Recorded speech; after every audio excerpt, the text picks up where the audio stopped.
Shakespeare aurait sans doute aimé ce moment. Nous sommes au cœur de l'atelier des ballets de Monte-Carlo.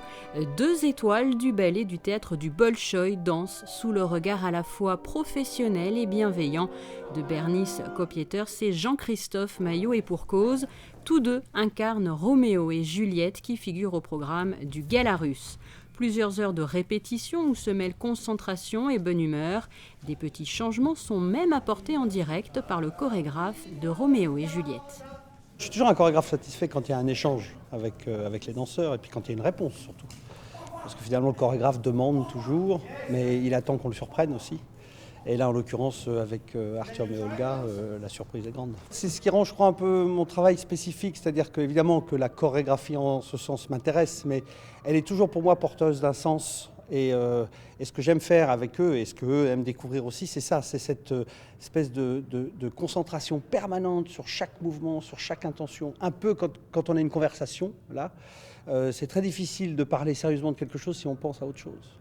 Donc c'est cette corrélation permanente entre la pensée et la danse qui l'une suscite l'autre et elles sont totalement interactives. Donc c'est vrai que j'aime bien aller dans tous les détails d'une main, d'une position, d'une attitude parce que quand on a une attitude fausse, le discours passe moins bien. Donc c'est la même chose dans la danse. S'il y a quelque chose qui n'est pas vraiment bien ressenti, ça passe à côté.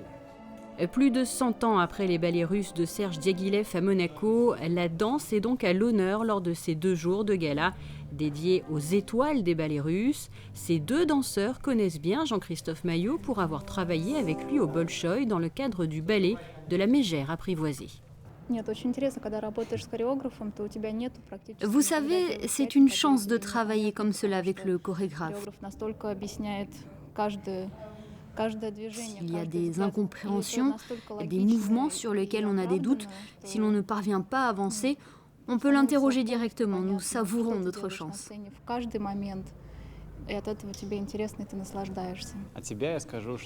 C'est vrai que Monaco est un endroit merveilleux pour danser. Ce n'est pas la première fois pour moi. Et je remercie pour cela Jean-Christophe Maillot et ses équipes de nous accueillir. Nous vivons des heures de répétition si agréables. J'espère que nous aurons l'occasion de revenir. Extrait de Roméo et Juliette pour ce gala russe au Grimaldi Forum, la Mégère apprivoisée à Moscou, les liens qui unissent désormais les ballets de Monte-Carlo et en particulier Jean-Christophe Maillot au ballet du théâtre du Bolchoï s'intensifient au fil des mois.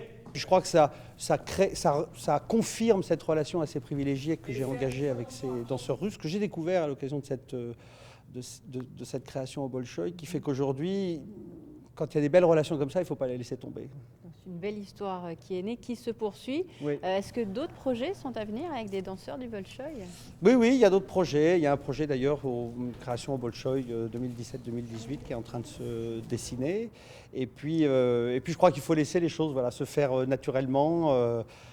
C'est un dialogue. Alors les choses se passent le plus simplement du monde et quand ça donne un résultat comme ça, je suis ravi.